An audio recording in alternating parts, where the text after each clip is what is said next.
Have you ever seen raw talent crushed by prejudice? Famous pianist Vincent Sterling told a blind black boy to play piano as a joke, but what happened next will leave you speechless. "Hey kid, how about playing something for us? I bet you know Happy Birthday." The voice of famous pianist Vincent Sterling echoed through the grand hall of the Lincoln Arts Center, eliciting muffled laughter from the guests of New York's musical elite. David Thompson, only 16, stood motionless beside the Steinway grand piano. His hands clutched his white cane tightly as an awkward silence filled the room. The boy had arrived with his public school music teacher who had managed to get 2 tickets to the most exclusive charity recital of the season. Vincent adjusted his Armani tuxedo and smiled at the audience of patrons and music critics. At 42, he was considered one of the greatest Chopin interpreters of our time with sold-out world tours and million-dollar contracts. To him, that misplaced boy represented everything that was wrong with the policies of inclusion in cultural events. "Come on, don't be shy," Vincent insisted, his voice dripping with condescension. "I'm sure our generous donors would love to see how we invest in diversity." Miss Patricia Wells, director of the organizing foundation, muttered something about inappropriate to her assistant, but did not intervene. After all, Vincent Sterling was the star of the evening, responsible for raising millions for the institution. David took a deep breath, his fingers tightening around his cane. No one there knew that he spent 8 hours a day practicing on a borrowed keyboard in the basement of the neighborhood church. No one knew that at the age of 3 he could reproduce entire symphonies after hearing them only once. And most importantly, no one imagined that at that moment, while everyone saw him as an inconvenient obstacle, he was memorizing every note, every chord, every nuance of the arrogance that hung in the air. "Are you ready for a twist that changed everything?" "Actually," David said, his calm voice cutting through the murmur of parallel conversations, "I prefer Bach." Vincent let out a genuine laugh. "Bach, really? What piece could you play, young man?" The famous pianist's smile was about to freeze on his face when David replied with a serenity that only exists in those who carry a secret too powerful to be revealed before the right time. "Partita number 2 in C minor. But perhaps it's a little too advanced for this audience." The silence that followed was so thick you could hear the ticking of the old clock in the entrance hall.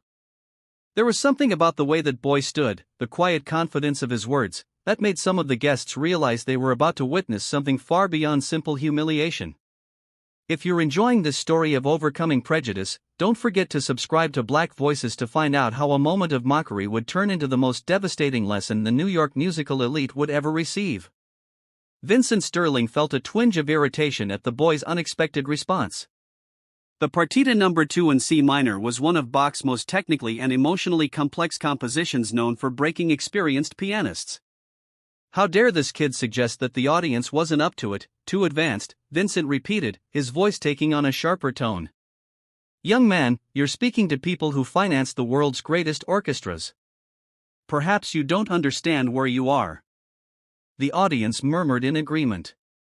Margaret Rothschild, heiress to a banking dynasty and the foundation's principal patron, whispered to her companion, "How rude. Someone needs to teach this generation some manners." David remained motionless, but something in the way he held his cane changed subtly. His fingers were no longer trembling. On the contrary, they were completely relaxed, like those of a surgeon before a delicate operation. "Vincent," interjected Dr. Harrison Webb, conductor of the Boston Symphony Orchestra, "perhaps we should continue with the main program." No, Vincent cut in, now clearly irritated by the perceived insubordination. Young David here seemed to question the sophistication of our guests. "I think it's only fair that he demonstrate this musical superiority he's implying." Vincent walked over to the piano and played the first few bars of the partita with exaggerated, almost theatrical movements. "You see, David, this is a piece that requires not only technique, but emotional maturity, something that takes decades to develop. Are you sure you want to expose yourself like this?" What Vincent didn't know was that David knew every nuance of that performance. For the past 8 years, since he lost his sight in a car accident that also took his parents, he had devoted every free moment to music, not as a hobby or because of natural talent, but out of necessity. It was his only way of processing pain that words couldn't reach. His Aunt Deborah, who worked as a cleaning lady at the city's music conservatory, had gained access to rare recordings and braille sheet music. David had memorized hundreds of pieces, studying not only the notes, but the historical interpretations, the regional variations, the emotional contexts of each composer. Dr. Sterling, David said, deliberately using the wrong title. You played the first few bars in D major. Partita number 2 is in C minor.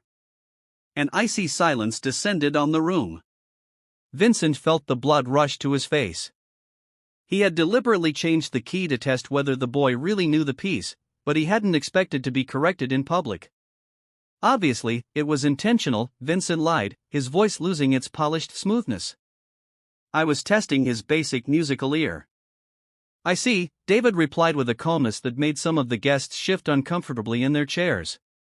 Then you must also know that Bach composed this partita after the death of his first wife, Maria Barbara. Each movement reflects a stage of mourning.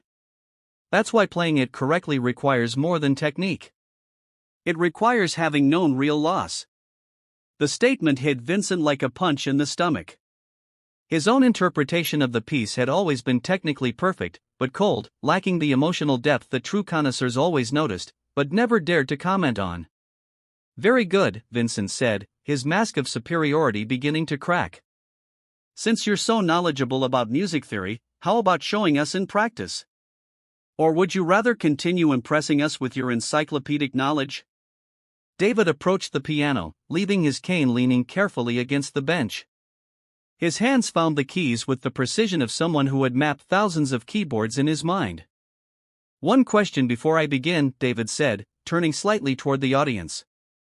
Has anyone here ever lost everything they loved in a single moment and had to rebuild their soul note by note?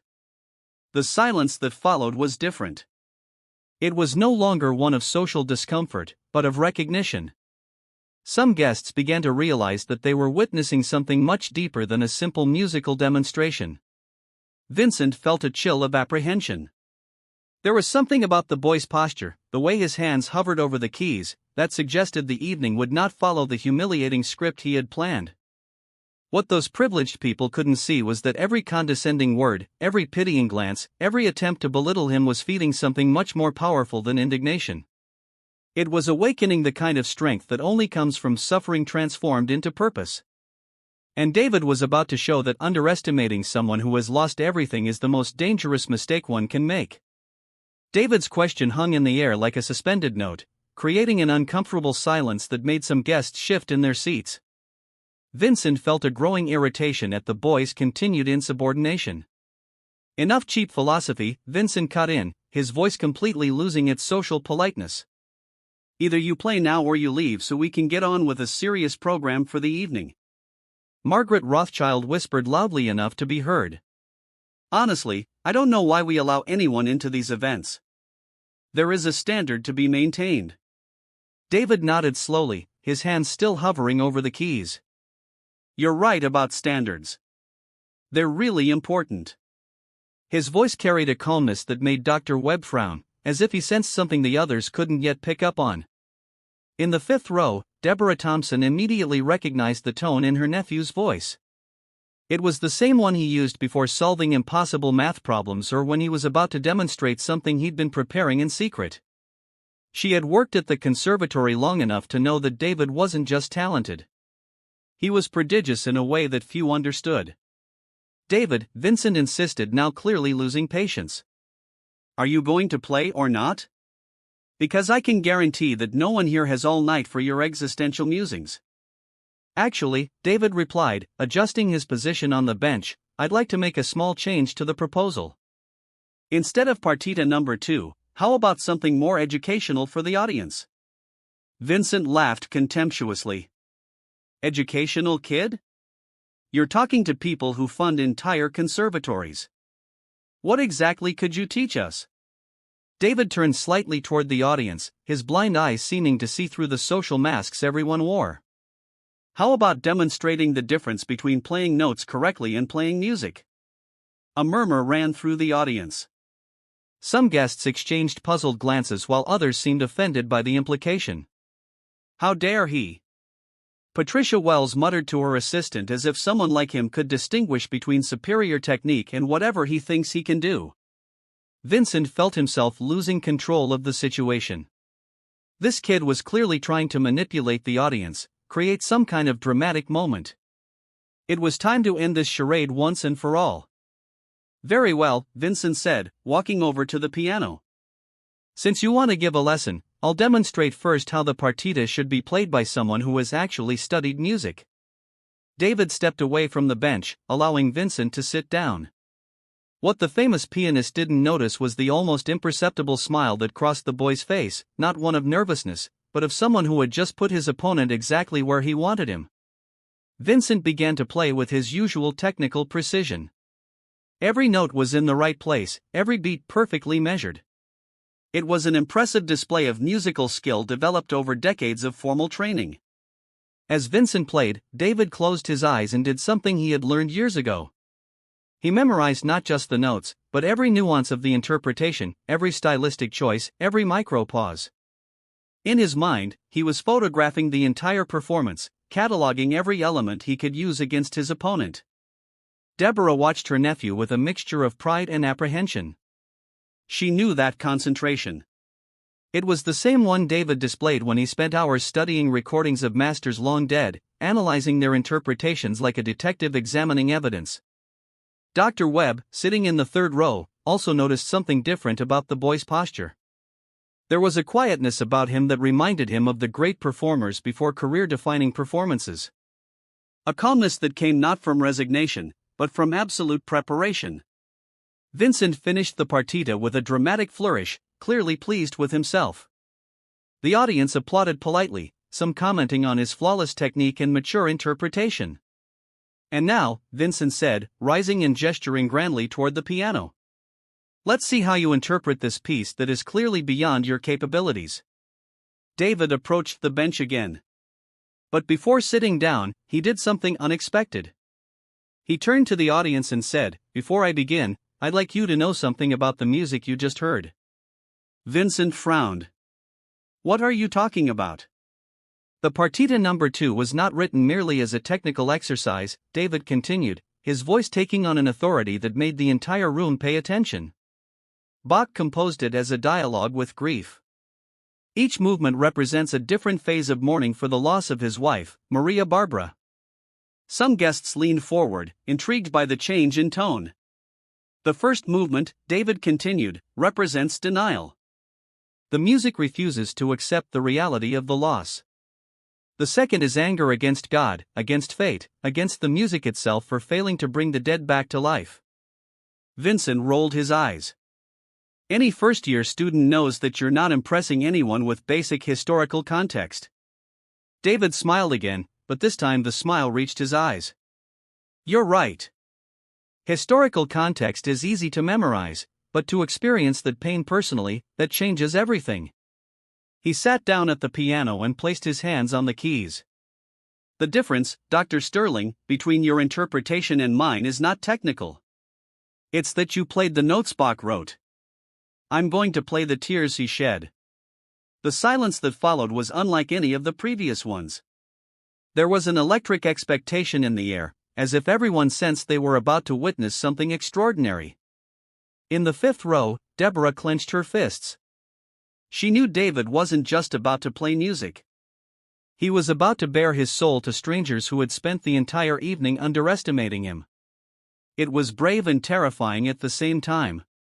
Vincent remained standing next to the piano, his expression oscillating between irritation and growing apprehension. There was something about the way the boy stood, the quiet confidence of his movements that suggested the night would not end as he had planned. David took a deep breath and closed his eyes. In his mind, he was no longer in that room full of people who despised him. He was back to that terrible day 8 years ago when he woke up in the hospital and discovered that he would never see his parents' faces again, that he would never see anything again. When his hands touched the first notes of the partita, something magical happened in the hall. It wasn't just the same notes Vincent had played minutes before. It was the same notes transformed by lived experience, by real pain, by genuine loss that had shaped every fiber of David's being. That's when everyone realized they had completely underestimated this blind boy from the outskirts. Not just his technical ability, but the emotional depth he carried within him, and that he was about to use every ounce of accumulated suffering to transform his humiliation into something none of them would ever forget. The first notes that emerged from the piano made Vincent Sterling involuntarily recoil. They weren't just the same notes he had played minutes before. They were the same notes transfigured by a soul that had known darkness and found light in music. David played the partita as if he were talking directly to Bach across the centuries. Each musical phrase carried the weight of his own experience, the brutal denial of loss at the age of 8, the anger against a world that saw him only as an obstacle, and finally the transformative acceptance that had shaped his sacred relationship with music. "My God," whispered Dr. Webb, leaning forward in his chair. In his 40-year musical career, he had never heard a performance with such emotional depth. Vincent felt his legs tremble. The boy's technique was not only flawless, it was superior to his own. The passages he had played with concentrated effort flowed from David's fingers like crystal clear water, as natural and inevitable as breathing. Margaret Rothschild, who minutes earlier had scoffed at the boy's audacity, now had tears streaming down her carefully made-up cheeks. David's music wasn't just technically perfect. It was transformative, touching places in her soul she had forgotten existed. "How is this possible?" Patricia Wells whispered to her assistant, her voice trembling with genuine emotion. The answer came in the form of the music itself. David wasn't just playing the partita, he was retelling his story through it. The first movement became the narrative of a child who lost everything in an instant. The second, the rage of a teenager forced to navigate a world that saw him as inferior before it even knew him. Vincent watched, paralyzed, as his own interpretation was systematically dismantled and rebuilt into something infinitely more powerful. When David reached the third movement, something extraordinary happened in the room. The movement that represents acceptance and transcendence in Bach's philosophy took on an almost spiritual dimension. David was no longer playing for the audience. He was playing through them, connecting every person in the room to the universal experience of loss and rebirth. "Vincent," whispered Dr. Webb, his voice heavy with awe. "This boy, he is one of the greatest natural talents I have ever witnessed." Vincent felt something shatter inside his chest. It wasn't just his pride. It was the entire structure of superiority he had built up over his lifetime. This blind black kid from the projects wasn't just better than him. He was better than any pianist Vincent had ever known. The entire room was now completely silent except for the transcendent music flowing from the piano. People who had come there to flaunt their social status were now confronted with something genuine and too powerful to be ignored or diminished. David approached the climax of the partita, and it was then that Vincent realized the full extent of his own arrogance. Every movement of the boy revealed years of intensive study, fierce discipline, and an understanding of music that transcended formal education. This was not amateur talent. This was musical genius that had been forged in adversity. "He memorized our entire conversation," Vincent muttered to himself, the realization hitting him like a bolt of lightning. Every condescending tone, every word of contempt. He knew exactly what he was doing. Deborah Thompson in the fifth row smiled through her tears. She had watched David practice until his hands bled, study braille sheet music late into the night, memorize interpretations of masters long dead. Now finally, the world was witnessing what she had always known existed. Vincent looked around the room and saw his own destruction reflected in the faces of the musical elite. Margaret Rothschild watched him with an expression that mixed disappointment and disgust. Dr. Webb shook his head slowly, clearly re-evaluating everything he thought about Vincent Sterling. "How dare you," Patricia Wells whispered, her gaze fixed on Vincent, "try to humiliate a child with such an extraordinary gift." Vincent tried to form a response, but the words died in his throat. There was no explanation that could justify what he had done. He had tried to use his privileged position to crush a boy who represented everything music should be: pure, honest, and transformative. David concluded the partita with a delicacy that made the silence that followed seem sacred. His hands remained on the keys for a moment, as if sealing a pact with the music he had just unleashed. When he finally stood up and turned to face the audience, There was no arrogant triumph on his face, just the quiet dignity of someone who had shared his soul and knew he had honored both Bach and his own journey. The ovation that followed was unlike anything that room had ever witnessed. It wasn't just applause. It was simultaneous recognition, apology, and celebration. People rose as if they were in the presence of something divine. Vincent stood motionless, watching his reputation be rewritten in real time. Every person in the room now knew that he had tried to crush a musical genius out of pure prejudice. In 15 minutes, David had completely destroyed the image Vincent had spent decades building. "Mr. Sterling," said Dr. Webb, approaching with an expression that mixed disappointment and contempt, "I think we have a lot to talk about regarding the future of your contract with our orchestra." Margaret Rothschild took out her phone, and Vincent knew instinctively that news of his humiliation would be circulating among the cultural elite before he even left the building. David approached Vincent, extending his hand. "Thank you for the opportunity to play, Dr. Sterling. Sometimes we need to be confronted with our own music to understand who we really are." Vincent shook the boy's hand with trembling fingers, finally understanding that he had just witnessed not only an extraordinary performance, but his own complete social downfall. As David received congratulations from the entire elite in attendance, Vincent Sterling, the man who had tried to use privilege to crush talent, discovered that music, like justice, has its own ways of balancing the scales of life. 6 months after that night at Lincoln Arts Center, David Thompson walked through the halls of the prestigious Juilliard School of Music as a full scholarship student. At 17, he had become the youngest student ever to receive a full scholarship in the institution's history. Dr. Harrison Webb, who had witnessed his devastating performance, had personally ensured that David received the best educational opportunities available. "Talent like this comes along once in a generation," he repeated to anyone who questioned investing so much in a kid from the projects. The practice room where David spent his mornings overlooked Central Park, a stark contrast to the damp basement of the church where he had learned to play. But more important than the surroundings was the recognition. His teachers did not see him as a charity project, but as a future master who would grace any stage on which he performed. Margaret Rothschild, who had mocked him that night, now personally funded his program of study and had established a foundation to identify other musical talents overlooked in poor communities. "That boy taught me that privilege without purpose is just waste," she confessed in an interview with the New York Times. While David flourished, Vincent Sterling faced a very different reality.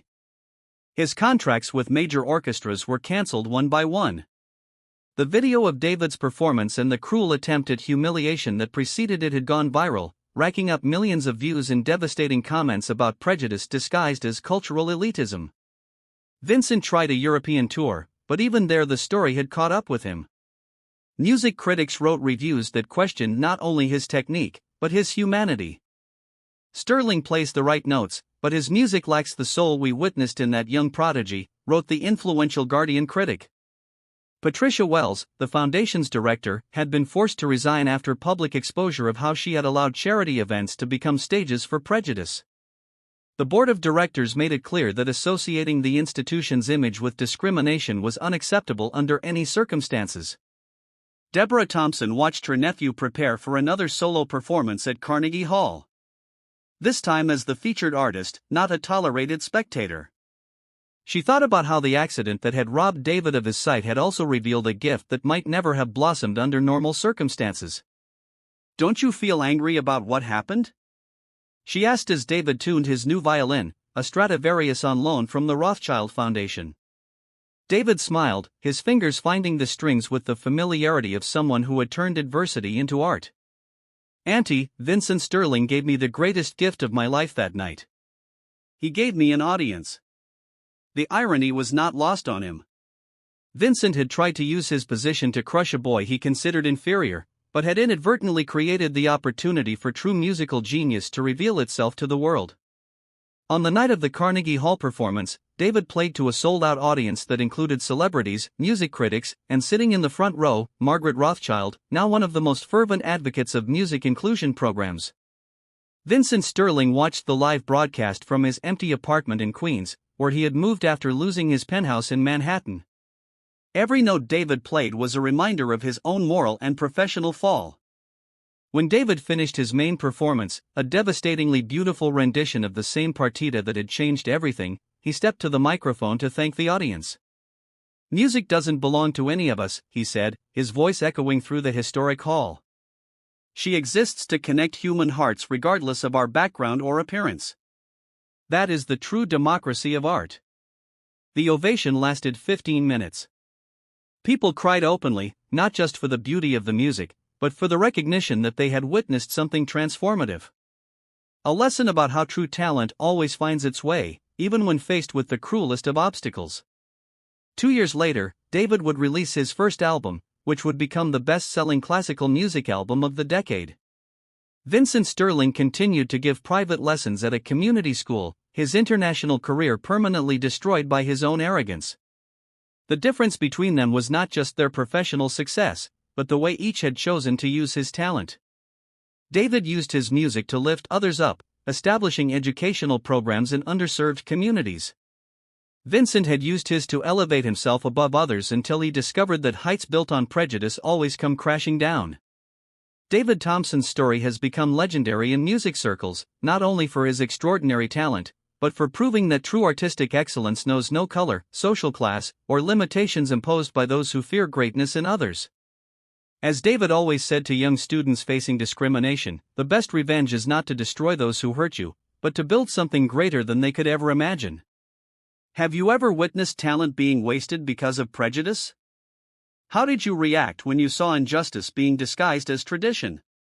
Leave your experiences in the comments and subscribe to Black Voices for more stories that prove that true merit always overcomes empty privilege.